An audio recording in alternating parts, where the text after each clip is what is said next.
હળવદ પરગણા રબારી સમાજના તેજસ્વી તારલાઓનો 13મો સન્માન સમારોહ યોજાયો.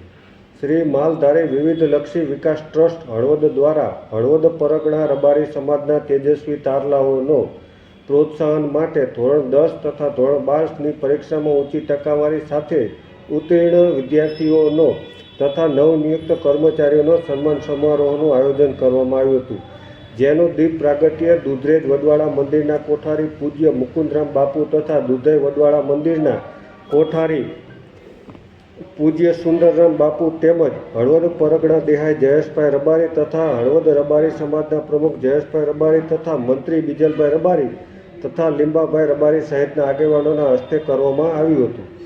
આ પ્રસંગે દુધરેજ વડવાળા મંદિરના પૂજ્ય કોઠારી મુકુંદરામ બાપુએ કહ્યું હતું કે રબારી સમાજમાં શિક્ષણ, સંસ્કાર અને સમજણની ઉન્નતિ થતી રહે છે, જે સમાજ માટે સારી વાત છે. તથા દુધઈ વડવાળા મંદિરના કોઠારી પૂજ્ય સુંદરરામ બાપુએ તેજસ્વી તારલાઓને શિક્ષણ ક્ષેત્રે વધુ પ્રગતિ કરો, માતા પિતા અને સમાજનું નામ રોશન કરો તેવા આશીર્વાદ પાઠવ્યા હતા. આ પ્રસંગને સફળ બનાવવા માટે હળવદ રબારી છાત્રાલય પ્રમુખ રમેશભાઈ રબારી તથા મંત્રી બીજલભાઈ રબારી તથા રબારી સમાજે ભારે જહેમત ઉઠાવી હતી.